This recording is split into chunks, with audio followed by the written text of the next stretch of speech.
Salut à tous les price actionneurs. Avant de regarder la vidéo, lisez le disclaimer. Je vous rappelle que cette vidéo n'est absolument pas un conseil en finance. Notre CAC 40.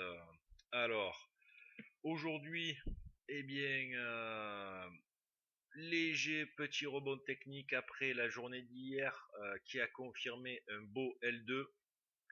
Donc attention, bon, la dégradation n'est pas encore violente, mais malgré tout, nous avons eu un beau L2.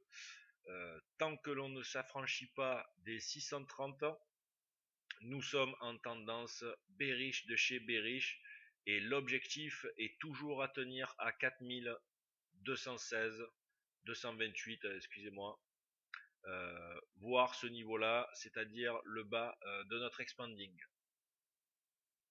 En une heure, le break de la wedge donc a été effectif. Là pareil, on est dans une zone de ranging.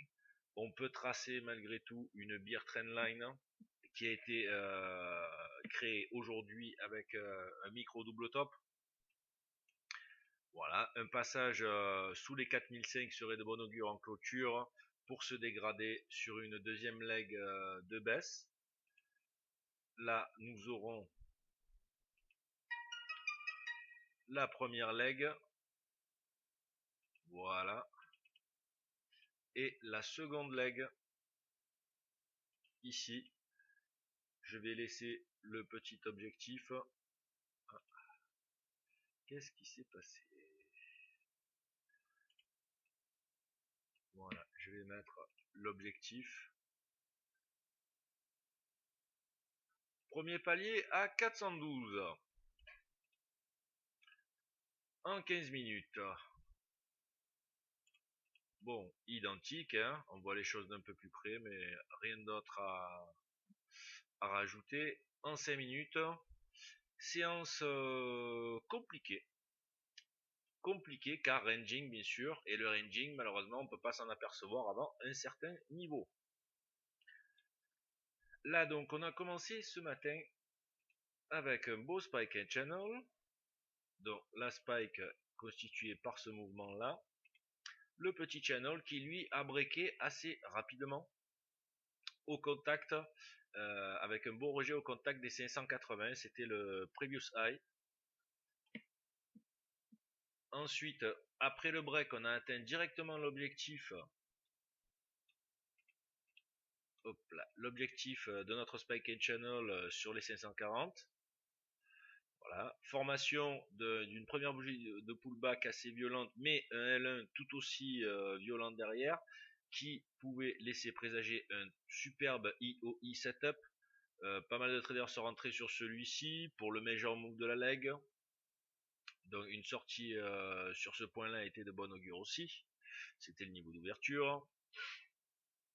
Ensuite, les cours ont été embarqués par une micro trendline à ce niveau-là et ont formé un higher low franc et majeur à partir de 11h30 avec l'aide de ce beau mouvement ici.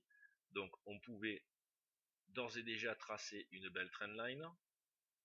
Là vous remarquerez, j'ai mis les zones, donc les zones d'achat, zones de vente, etc. C'est-à-dire que dans toute cette zone ici, là dans toute la zone de matinée jusqu'à 10h, nous étions acheteurs. Par contre, lorsqu'il y a eu le break du spike and channel, on était neutre. Bien sûr, puisque rentrer sur un break de channel est un peu risqué à mon sens. Par contre, rentrer sur L1, donc là on a notre premier signal short qui s'est développé, on rentre en zone short, tout simplement. Ici, sur la rupture donc de ce petit flag, soit sous forme de range, hein, soit sous forme de wedge ici, peu importe, on avait un flag avec un objectif qui devait être à 4473, qui n'a pas été atteint. Donc à ce niveau là il y a eu rupture, sortie de la zone de short, et on re-rentre dans une zone d'achat, sachant que bien sûr nous étions en gros ranging, hein, mais malgré tout on avait quand même du potentiel acheteur ici, puisqu'on était soutenu par une grosse trendline. D'ailleurs la trendline a fait son effet sur ce niveau-là. Ici aussi, bien sûr. Et par contre, elle a lâché au quatrième appui. Là, ce quatrième appui vient de se faire exploser.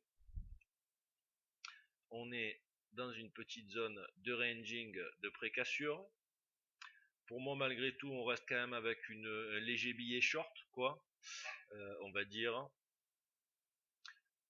Par contre, pour ce qui s'est passé entre midi et 2, ben, petit ranging, boum, on monte au major move, on tape R1 plus 4600. Là, c'était une belle zone de short par anticipation, bien sûr. Ça nous a permis de créer la nouvelle trendline qu'on a pu observer tout à l'heure en 1 heure. Voilà, et ensuite on est venu, donc overshoot, reversal de l'overshoot break. On est enfermé dans un range, dans les traders qui sont rentrés sur ce break là, ben ils sont un peu pas dans la merde, je dirais, mais bon, ils ont une porte de sortie. Ceux qui veulent attendre le break du micro range peuvent le faire. Ceux qui sont rentrés sur L1 sont toujours dans la course.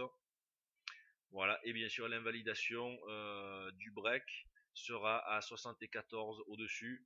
Enfin, l'invalidation, oui et non, parce que après le break d'une trendline, nous savons que on va avoir droit, alors soit à un range de ce type-là, soit un range de ce type-là. Mais on va avoir une zone quand même de turbulence, quoi. La tendance n'est pas censée se dégrader violemment après un break de trendline. On doit observer d'abord une tentative d'aller rechercher les derniers plus hauts. Alors elle peut s'arrêter sur la bear trendline, elle peut s'arrêter un peu avant, elle peut passer 2-3 bougies au-dessus de la moyenne mobile, mais en tout cas ce qu'il faut observer, c'est un mouvement franc à la hausse et un reversal tout aussi franc. Et là, vous aurez votre point d'entrée pour participer à la nouvelle tendance et aller rechercher donc au moins le bas, les 500, 4500, voire plus sur le 1 heure et le daily. Voilà, je vous souhaite de passer une excellente soirée et je vous dis à demain.